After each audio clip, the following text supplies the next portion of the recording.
Yay! Okay na, okay na. Okay na lang, sabi ng Dark. Pasado na? Yes po. Hello. Bakit? Yes, Papa. Okay, okay. Ano, Leo? Napagod siya. Pagod. Ba't ka napagod? Napagod yung artista ni Post Katie. ko lang yung Ha? record. Napagod yung artista ni Katie. Hindi siya, nag-ano pa siya, masaya siya. Sa cloud nine. Katingin? Thank you, Mr. D. Ano namang nafe-feel mo na nalalapit na ang pag-alis mo? Mr. Sabi niya, yes! Mr. B. Bakos na sa gastos. Anong na-feel ko? Yes. Well, ngayon ko lang actually na-feel ko yung medyo sad nung nilapas ko yung maleta. Oh!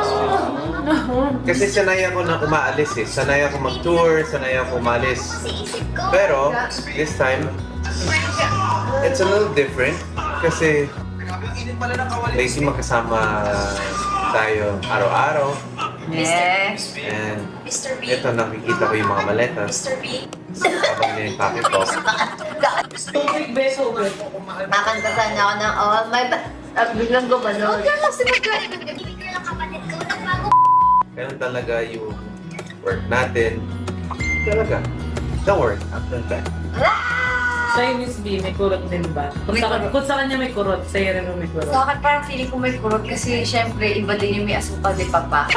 Di ba? Hindi, charot. Syempre, ano naman? Kaya mo naman kilos yan. Wow! Kahit mo. Syempre, iba din naman nung dumating si Mr. P. Di ba? Kagaya nga sabi ko, mas napapagaan yung life natin dahil meron tayong naiiwanan kay Katie. So, syempre, si Katie kailangan po talaga niya ng kasama. And ako ay minsan mag-isa lang sa bahay. So, kailangan talaga, especially pag nasa taping ako, at least may naiiwanan na tayo. That's me. Mr. B. May mga plans ka ba, Mr. P, pagbalik? Pagbalik ko? Oo. Pagbalik ko? Kala ko kay Leticia, ako pala.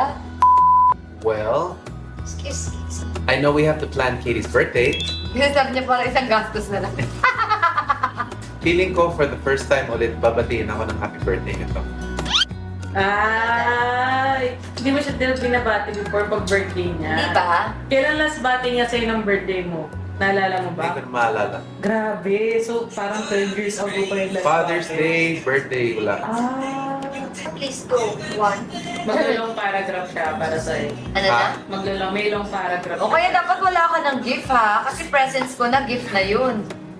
Biro mo, 12 years kang walang That's right, greetings. because presents is a gift. Yes, time is a gift. Uy, pinantayan kita dito nung ano ka, lonely ka. I know. Yun yung birthday gift mo. Yun na yun, niya. be. So, ang ating gift ay ating Papa, please. oras. Malang oras ha. Tingnan mo, wala nga siya, kahit greetings ay hindi niya, wala nga siya natanggap dati. Papa, your hand is so hard. Wow, your hand is 1, 2, 3. Ay,